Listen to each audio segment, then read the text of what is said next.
Hey there, friends. Kevin here from the Chord Progression Podcast, the podcast inspiring young rock metal fans to discover new music and find a place they can connect and feel accepted. We recently had the ladies from Voice of Baceprot on the podcast, and I got a chance to ask them how they make music and how they write their music, how they record it.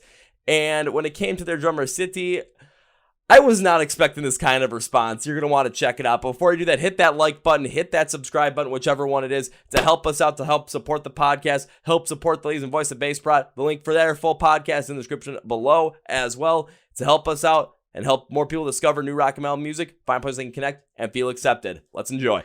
Actually, it's kind of hard because City doesn't have drum at home. Yeah, so we had to go to the studio so we can make like just jamming at the studio. Sometimes I got the rip first, and then I will give it to Widi, and then Widi will jam with City. Yeah, something like that. Yeah. So at first it goes one person to the next, to the next. That's right. Okay. Again, I'm not saying one style is good. I'm not saying one style is bad. It's every band has a completely different writing style, has a completely different writing process. And as long as the writing process does two things. One, it works for the band, so it works for the three of you as a whole. And secondly, it works to produce the best music possible. Then that writing style is absolutely perfect for you. But City, I have to ask this question. If you don't have drums at home, how do you practice? Like, how do you practice? It's blowing my mind. Like, how do you set this up? Answer time. For practice in my home, I use my pillow. Yeah, Yes, she use her pillow for hit on sticking. pillow. Yeah, for sticking, and then sometimes we make a fake drum. Fake drum from matching Yeah, matching band. yeah. So City has like drum pad, and then she use the pillow for the kick. Oh yeah, for the kick, and then just practice like that. Okay.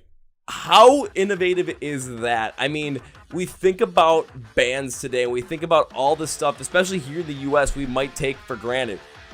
You know, there's a lot of local bands here that I know.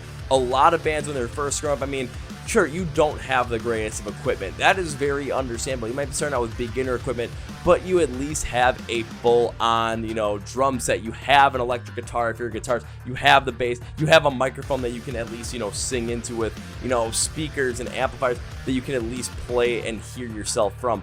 But when it comes to Voice of Baceprot, the fact that here's the other thing that stands out as incredible. The fact that these girls, these ladies, especially City, they have not only created music that is beginning to hit every part of the world. They've been around for a couple of years. They have a debut album coming out in July. They are going to be playing in the US for the first time this year on a tour that's going to be announced at the beginning of June. Now think about this. They have all this going for them. And City, their drummer, does not have a drum set at home. She is playing with drum pads and pillows. You can't get the sound off of that. You cannot get the accurate sound off of that. So when you're writing music, when these ladies are writing music, there is only their ideas of, this might work, this could work. They're imagining the sound, and then when they get to the studio, they have to record it, and then they have to do it right then and there. There is a much smaller margin for error for these girls. But look at what they're doing. They're taking their passion for music.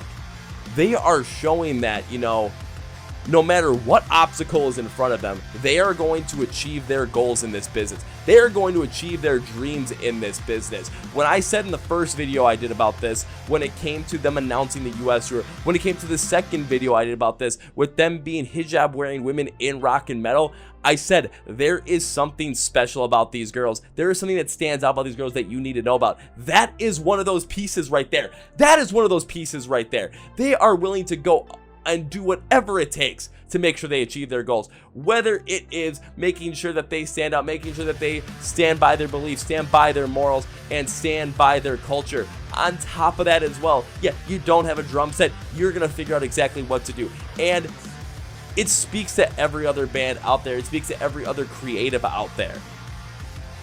Sometimes, you know, we just got to figure it out. If we want it bad enough, we're going to go and get it. These girls want it bad enough. They went to go and get it, and it is absolutely awesome. And that is why we are 100% behind them here at the Chord Progression Podcast, and you should be too. So if you want to enjoy the full episode for this podcast episode, you know, go script to the podcast. It'll say Voice of Baceprot, you know, full episode. Click on that link. There's the YouTube version. There's the audio version as well. So go and check it out. Go and enjoy.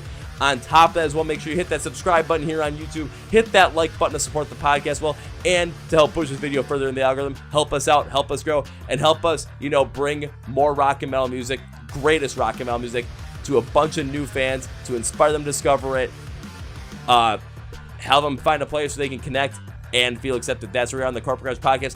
I want to thank you for watching this video. Thank you for support, and I'll see you in the next one. This is Kevin. I'm out.